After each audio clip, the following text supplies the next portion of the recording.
नमस्ते दोस्तों, हमारे special session HCS PT exclusive में आज हम बात करेंगे इंडियन ज्योग्राफी की। इंडियन ज्योग्राफी में आज हम बात करेंगे भारतीय नदी तंत्र से संबंधित इंपॉर्टेंट क्वेश्चन जो कि डिफरेंट स्टेट पीसीएस में आ चुके हैं। हम आपको बता दें, इससे पहले हमने हमारी क्लास 7 जो कि हम ले चुके हैं, जिसमें हमने कराए थे भारतीय नदी तंत्र से इंपॉर्टेंट क्वेश्चन। ये हमारी दूसरी क्लास है। चलो स्टार्ट करते हैं। कावेरी नदी का उद्गम स्थल कौन सा है? तिरुचि, मैसूर, ब्रह्मगिरी, अमरकंटक। इसका सही आंसर है ऑप्शन डी, ब्रह्मगिरी। हम आपको बता दें, कर्नाटक के कुर्ग जिले में स्थित ब्रह्मगिरी पहाड़ी से कावेरी का उद्गम स्थान है और कावेरी को दक्षिण भारत की गंगा के रूप में भी जाना जाता है। दक्षिण की गंगा गोदावरी और दक्षिण भारत की गंगा के नाम से जाना जाता है कावेरी को। और इसकी सहायक नदियां हैं हेमावती, भवानी, अमरावती। आगे, कावेरी नदी गिरती है। कावेरी नदी कहाँ गिरती है? बंगाल की खाड़ी, अरब सागर, पाक जलडमरू मध्य में, खंबात की खाड़ी। इसका सही आंसर है ऑप्शन ए, बंगाल की खाड़ी में। हम आपको बता दें, कावेरी नदी का उद्गम स्थान कर्नाटक में है और ये बंगाल की खाड़ी में गिरती है। हम आपको बता दें, बंगाल की खाड़ी के बारे में, इधर अरब सागर है, ये पश्चिमी घाट, ये पूर्वी घाट और ये कर्नाटक, यहाँ से ये बंगाल की खाड़ी में गिरती है। और इस साइड अरब सागर, जिसमें नर्मदा, ताप्ती आदि नदियाँ गिरती हैं। आगे, कावेरी नदी जल विवाद मुख्यतः किन दो राज्यों के मध्य है? आंध्र प्रदेश तथा तमिलनाडु, केरल तथा कर्नाटक, केरल तथा तमिलनाडु, कर्नाटक तथा तमिलनाडु। इसका सही आंसर है ऑप्शन डी, कर्नाटक तथा तमिलनाडु के मध्य कावेरी नदी जल विवाद है। अगला प्रश्न, निम्न में से किस नदी को उसकी पवित्रता के कारण दक्षिण भारत की गंगा कहा जाता है? महानदी, गोदावरी, कृष्णा, कावेरी। इसका सही आंसर है ऑप्शन डी, कावेरी। हम आपको बता दें, दक्षिण भारत की गंगा कावेरी, लेकिन दक्षिण की गंगा है गोदावरी। ये कंफ्यूज मत होना इसके अंदर।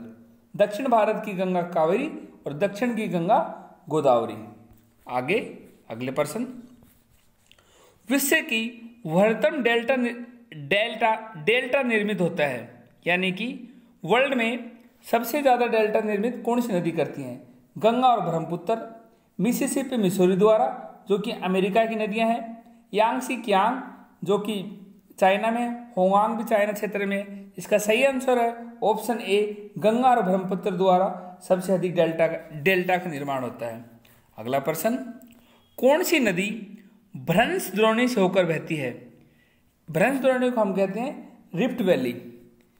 Option A, Narmada, option B, Son, option C, Godavari, option D, Kaveri. इसका सही आंसर है ऑप्शन ए, नर्मदा। हम आपको बता दें, विंध्याचल पर्वत श्रेणियों में स्थित अमरकंटक नामक स्थान से नर्मदा नदी का उद्गम स्थान है। नर्मदा नदी विंध्याचल और सतपुड़ा पर्वत श्रृंखला के मध्य से होकर गुजरती है। ये भी एग्जाम में अक्सर क्वेश्चन आता है कि विंध्याचल पर्वत और सतपुड़ा श्रेणी से मध्य से कौन सी नदी गुजरती है? इसका सही आंसर होगा नर्मदा। अगला प्रश्न, सोन और नर्मदा निकलती हैं। सोन और नर्मदा का उद्गम स्थान क्या है? पलामू पहाड़ से, अमरकंटक से, पूर्वी घाट से, अरावली से। इसका सही आंसर होगा अमरकंटक से। हम आपको बता दें, सोन और नर्मदा का दोनों नदियों का एक ही उद्गम स्थान है, अमरकंटक की पहाड़ी से। अगला प्रश्न, निम्न में से सबसे अधिक पथ परिवर्तन करने वाली नदी? सोन नदी, गंडक नदी, कोसी नदी। इसका सही आंसर है ऑप्शन सी, कोसी नदी, जो कि अपने पथ परिवर्तन के लिए सबसे ज्यादा जानी जाती है। आगे,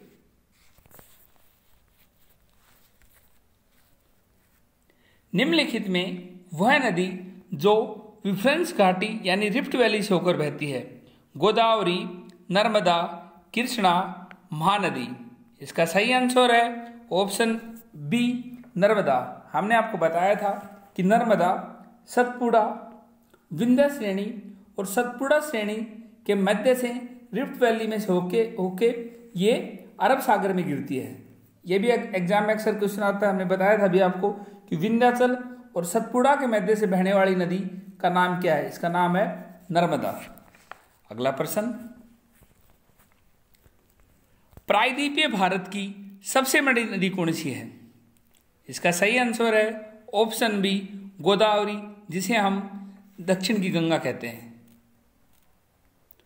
निम्नलिखित में से वह नदी जिसका उद्गम भारतीय राज्य क्षेत्र में नहीं है: गोदावरी, झेलम, रावी, घाघरा।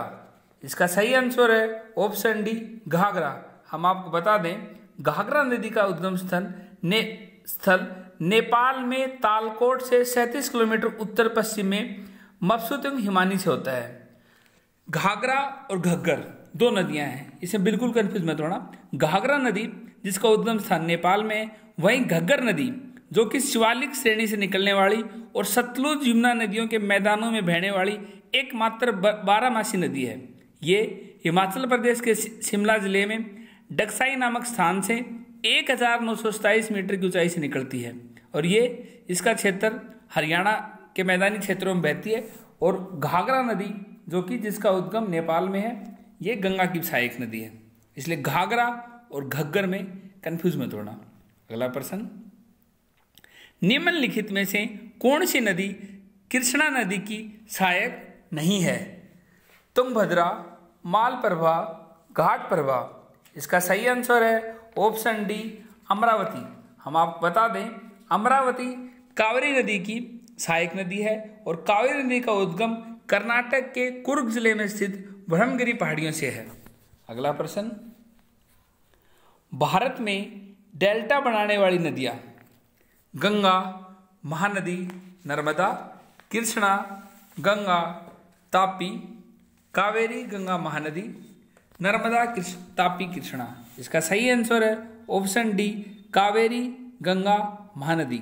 हम आपको बता दें, पश्चिम की तरफ बहने वाली नदियां जिसमें नर्मदा, ताप्ती, पेरियार आदि नदियां हैं, ये डेल्टा का निर्माण नहीं करती क्योंकि ये रिफ्ट वैली से प्रभावित होती, रिफ्ट वैली से में बहती हैं। बहने के कारण, अधिक गति के कारण इन नदियों में गाद की मात्रा बहुत कम होती है, इसलिए वह डेल्टा का निर्माण नहीं करती। इसलिए नर्मदा, तापी और पेरियार आदि नदियां जो पश्चिम की तरफ बहती हैं वो डेल्टा का निर्माण नहीं करती, और वो नदियां जो पूर्व की ओर बहती हैं वो डेल्टा का निर्माण करती हैं। अगला प्रश्न, कहाँ भागीरथी और अलकनंदा मिलकर गंगा बन जाती है? कर्णप्रयाग, देवप्रयाग, रुद्रप्रयाग, गंगोत्री। इसका सही आंसर है ऑप्शन बी, देवप्रयाग। हम आपको बता दें, उत्तराखंड में भागीरथी और अलकनंदा दो नदियां आके मिलती हैं देवप्रयाग में। उसके बाद इन दोनों नदियों के मिलने के बाद इसे गंगा नाम से जाना जाता है। गंगा नदी को वहीं बांग्लादेश में पद्मा नाम से जाना जाता है, और वहीं जब बांग्लादेश में ब्रह्मपुत्र से मिल जाती है तो इसे